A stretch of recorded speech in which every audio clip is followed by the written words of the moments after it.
Hello. It's all set, Miss Velma. Are you sure about this? Of course.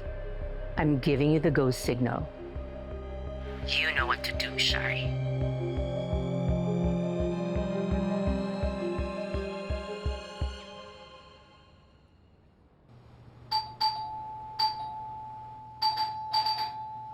Shari.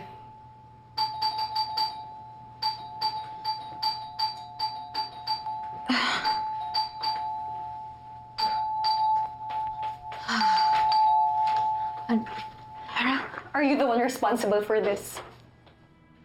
No. Alam ko kung kailan genuine ang mga tao sa akin. At isa ka na doon.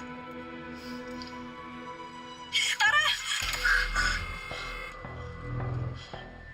Okay lang kayo? Sorry. Lasing lang ako pero kaya ko to. Hindi ako may gawa nito. Hindi ko ito magagawa sa'yo, Tara.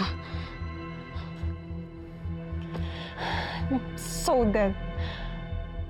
Alam na ng Korean press na nandito ako. Nandyan na sila sa labas.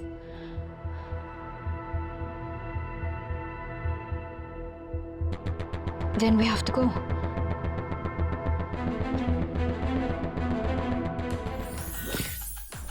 You heard us right. Tara Park has been found. And the latest update from our reliable source, may sighting niya sa isang beach sa South Korea. Sighting! Ang naibulong sa atin ay, kaya raw nagpunta si Tara Park doon ay para magtago sa lahat. Apparently, she is still grieving the secret death of her brother. Secret death? Well, guys, we heard that he and No. Hindi natin pwede gawing chismis o isang joke ito now, the question is, sino ang nakakuha ng approval ni Tara to do the collaboration with Velma Beauty? No. Ang mas important na question ay, can Tara Park go back to work given this condition? Sorry. Lasing lang ako pero Oh no, Tara is driving under the influence. Well guys, we all know na South Korea is very strict sa DUI laws nila. O paano nila nga mga collaboration ni Tara Park with Velma Beauty kung makakancel siya? Is this the end of Tara Park's era? Ikaw ba may gawa nito? Ikaw lang naman kasama namin sa sasakyan. What? Of course not. Kailangan ka pa namin sa collab, so why would I screw you up? 영상 어떻게 보진 거야?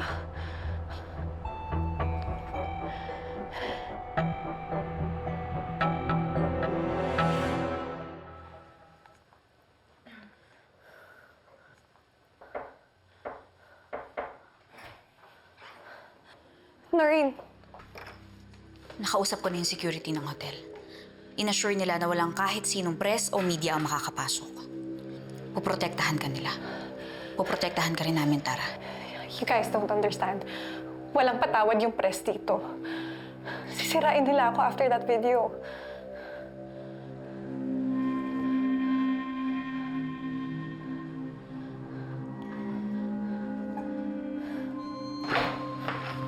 Noreen, Tara, thank God you're safe. I saw the news. So what are we gonna do now? We have to leave the country as soon as possible. We have to get Tara out of here.